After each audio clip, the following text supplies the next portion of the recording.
Okay, so hi, and thanks for watching. In today's video, I wanted to show you guys a very unique overdrive pedal.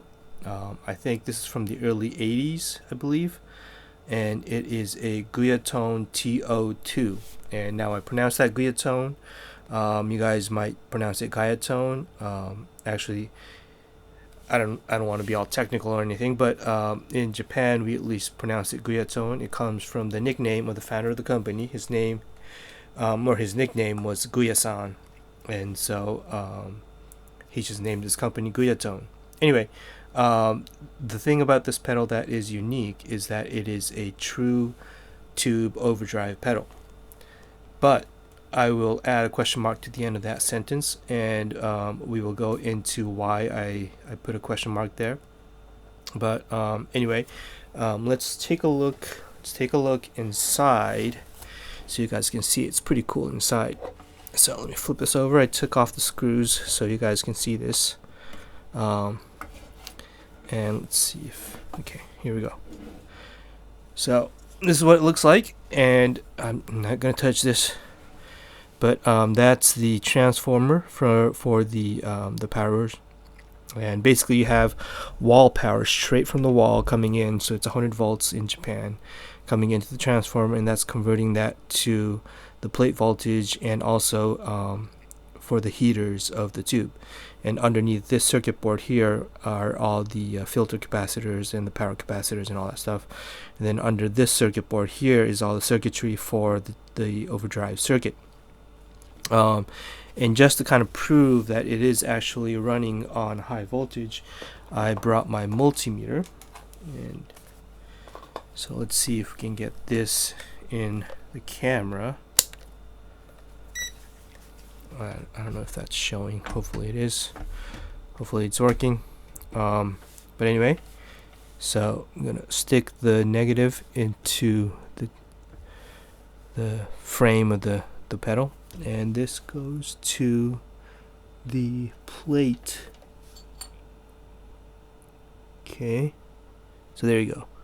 So that's reading 179 volts. So 179 volts at the plate, and so in that sense it is a true overdrive circuit, meaning that it's not a starved plate design. So it's actually acting like the preamp section of a typical tube amp. And you have the 12AX7, and there's a power switch over here, and I've added this little switch over here to mod the tone, or mod the drive a little bit, because I didn't like the way it sounded straight out of the box. But we'll get to that in part 2. Anyway, so you want to turn it on, which is it is on. Heat the valves or the tube, and from there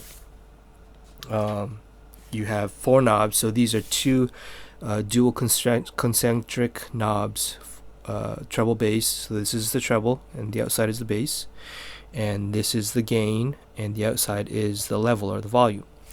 And so I traced the circuit, and this is what I got. Hopefully you can see this. But anyway, this is what I traced from what I saw on the circuit when I fixed it up and changed the capacitors and all that.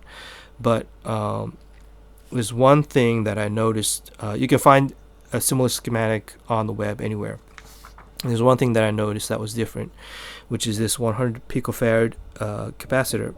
And in a lot of the circuits or the diagrams I saw, this one comes off and goes to the volume pot, sort of like a bright cap on like a Marshall lamp or something. But from what I saw inside, this goes straight to ground, and so I drew it out that way. Anyway, it's not a big deal. Basically what you have is you have your input, pretty much like a Fender amp or anything else, and you have your first half of the 12AX7 with values for the plate resistor and the cathode resistor, very similar to what you'd find in a typical Fender amp or anything like that. From there you come out. This is the volume pot, so the 200K and the 800K. This is the volume pot, and they put a 470K here. I actually don't know why they would do that, but they probably wanted to change the overall value of the pot. And this thing here is the bass knob. So that 800K, I just put it there randomly, but again, it is a 1 meg audio taper pot with this 240p capacitor, and that's the bass knob. From here you go into voltage divider, and again into the second half of the 12AX7 with again similar values like you'd see in a typical tube amp. And from there you come out and you go through, this is the treble pot circuit. So this is the treble, sort of like a treble, what would you call it, a low pass, I guess, because you're cutting off, you're bleeding the treble to ground and you're cutting off treble. And from there it just goes to the volume pot, and again there's a 1 meg in parallel with the volume pot, probably to change the overall value. And again, all these, so the volume pot, the treble pot, the bass pot, and the gain pot, they're all 1 meg audio taper pots. But anyway, so it looks very similar in a way to a typical Fender style, or I guess a Marshall, early Marshall style tube preamp. But what's causing the overdrive isn't the tube itself, but there's a feedback circuit that goes off of the second 12AX7, goes through a capacitor and a pair of diodes and back to the cathode of the first 12AX7. So basically it's sort of a negative feedback circuit going into the cathode, and these diodes are what's causing the overdrive. And so that's why I said, is it a true tube overdrive? Because in this case, as it is straight out of the box, the overdrive is coming from the diodes and not really the tube itself. The tube itself isn't really overdriving a whole lot, and so without the diodes you wouldn't get that much overdrive, and I'll demonstrate that in part 2 of the video with the switch. But for now, and what I have done, what you're going to hear today is I've changed the diodes from regular silicon diodes to LEDs, because that has a higher forward voltage, and that gave me a better sort of overdrive range.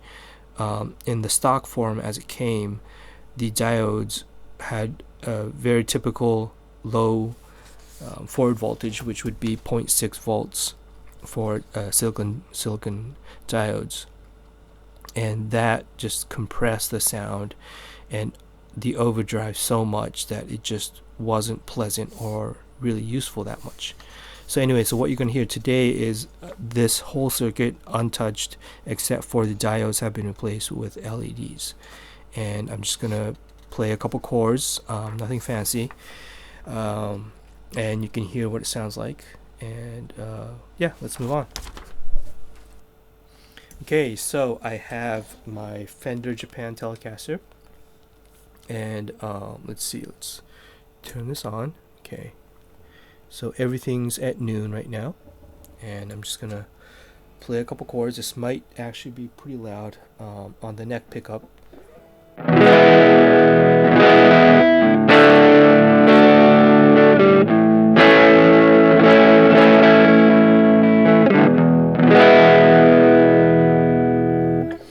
Okay, so let me see.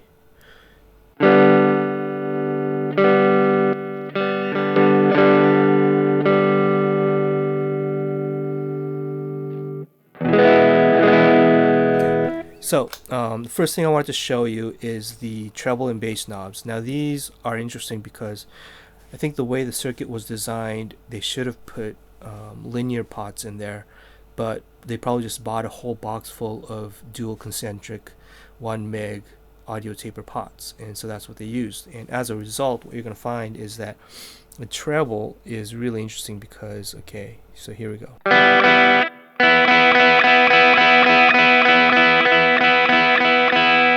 Right there. So I'd say between 9 o'clock and 10 o'clock is more or less the full sweep of the treble knob, and you'll see what I'm saying. Here we go.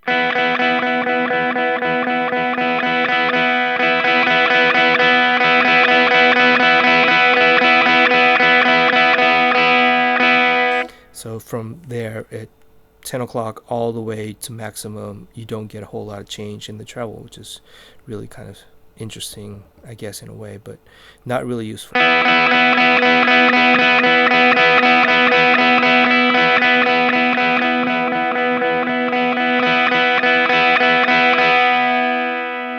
Okay, so that was the treble knob, and I'm going to switch over to the neck pickup.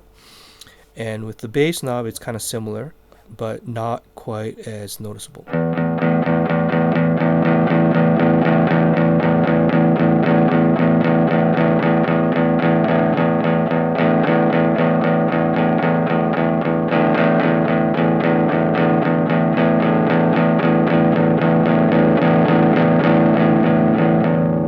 I'd say right around here, between 1 and 2 o'clock, you get a sudden increase in bass, and then from there it doesn't change, and from probably 12 on down it doesn't change either. So we'll just set it there for now. And now with the volume and the gain, because they're audio taper, they actually work pretty well, and especially the gain, you get a great range of gain with this with this pedal. And so let me start with 0.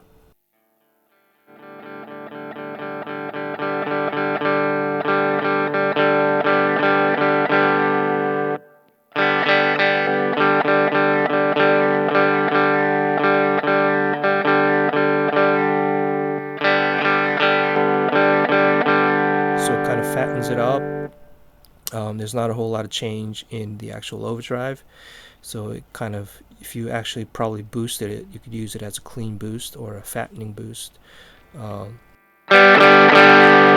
That's probably just going to clip my mic pre's for the camera, but or the audio. But anyway, and so let's set the volume there and the gain.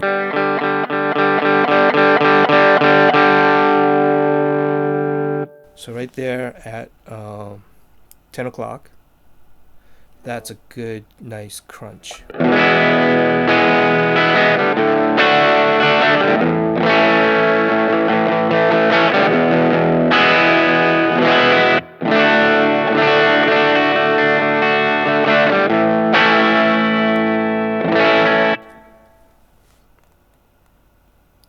Right, and from there, if I go up to new,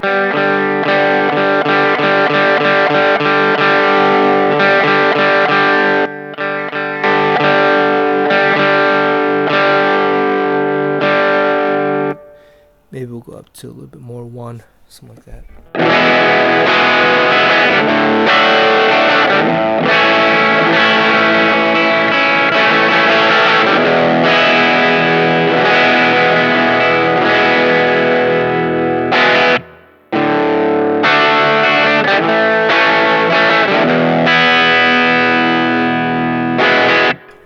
Okay, and then up until 3 o'clock or so, you start to get a really hard rocking, maybe like a JCM 800 kind of thing.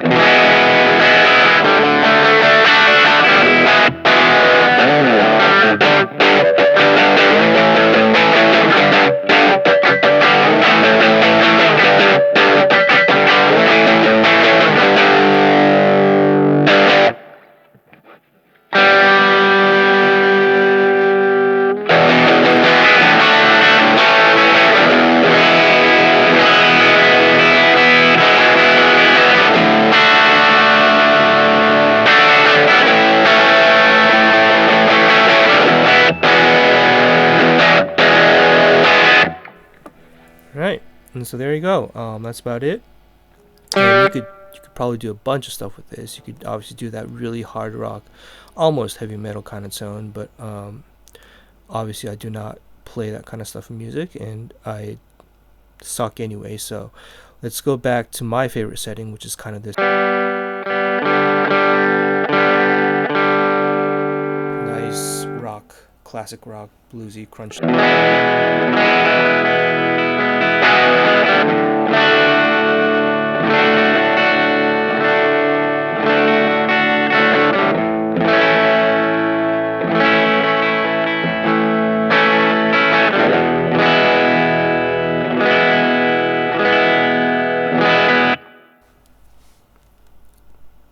Yep, and that's about it. You could obviously do a little bit of tone shaping. You can turn down the bass, also turn down the treble, and use it sort of kind of like a mid boost. It's not going to sound like a tube screamer anyway, but let me put it in the neck pickup.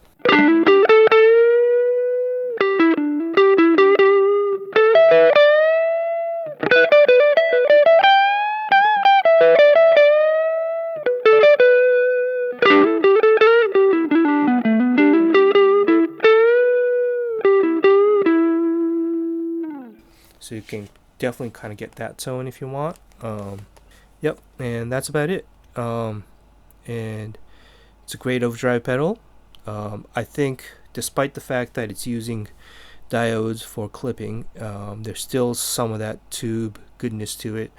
A little bit of warmth, a little bit of sponginess, and so I think it sounds great, except for the fact that you do have to use wall power to power it. So obviously you can't use batteries, but I think a lot of amps will have power sockets in the back. Especially when they were making these, a lot of the older amps definitely had power sockets in the back. And I don't know, maybe this is just my theory, but maybe Guyatone made this in the 80s because there weren't as many tube amps back then, and a lot of the cheaper, mostly Japanese amps were going to solid state, and so they figured they could probably just make one of these, stick it on top of an amp, plug the power straight into the back of the solid state amp, and then use it sort of as a tube preamp to give it sort of a nice tubey sound. But who knows? Who knows why they made it? But it's a great pedal. I'm sure in the capable hands of a great guitarist, it would sound really good. And in part two, I want to talk about the simple switch that I made to change the overdrive. And hope you guys enjoyed this. And if you did, please subscribe. I'll try to make some more videos and whenever I have the free time. But thanks for watching.